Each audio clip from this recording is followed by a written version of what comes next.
থাকছে স্টান শো, থাকছে রসের আমেজ, সাথে ফুটবল ম্যাচও। আমরা আরাজের টিম গন্তব্যের উদ্দেশ্যে সকাল সকাল বের হয়ে যাই। আমরা যেহেতু মিরপুর থেকে যাব, দ্যাটস ওয়াই আমাদের একটু আর্লি বের হতে হয়। আমরা সবাই আইসিসিবির সামনে একসাথে হই আর আমাদের উদ্দেশ্য এখন গন্তব্য। ন্যাশনাল বাইকারের ইনভাইটেশনে আমরা চলে যাই লেকপুরি রিসোর্টে। 7 ডিগ্রি সেলসিয়াসে বাইক চালিয়ে এসে আগে হাতগুলাকে গরম করি, তারপর চলে আসে আমার কাছে এক গ্লাস রস অ্যান্ড রস খাই সবার সাথে অ্যান্ড রস খেয়ে শরীরটাকে গরম করার জন্য তারপর চলে যাই আমরা ফুটবল ম্যাচ খেলার জন্য। যদিও ম্যাচটি আমরা বিশাল ব্যবধানে হেরে যাই, তারপরও অনেক বেশি মজা হয়েছিল। ন্যাশনাল বাইকার রনি ভাইয়ের আত্মার মাগফিরাতের জন্য দোয়ার আয়োজন করে। রনি ভাইয়ের সাথে মৃত্যুর ঠিক 4 থেকে 5 দিন আগে এক অনুষ্ঠানে আমার সাথে ওনার দেখা হয়েছিল। আমি টেনে নিয়ে আমার পাশের সিটে ওনাকে বসিয়েছিলাম। ভাইকে অনেক বেশি মিস করবো। ভাইয়ের জন্য অনেক অনেক দোয়া রইলো, আল্লাহ যেন অনেকে ব্যস্ত নসিব করে।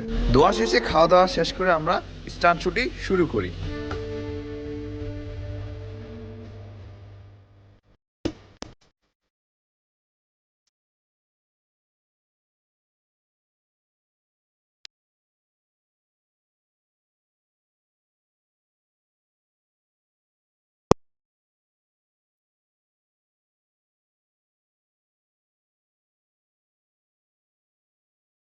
রানার্স আপ ট্রফি নিয়ে আমরা খুশি মনে চলে আসি, বিকজ আমরা সময়টাকে এনজয় করেছি। আর অনেক বেশি ধন্যবাদ ন্যাশনাল বাইকারকে এত সুন্দর একটি আয়োজন করার জন্য। দেখা হচ্ছে অন্য কোনো ভিডিওতে। আল্লাহ হাফেজ।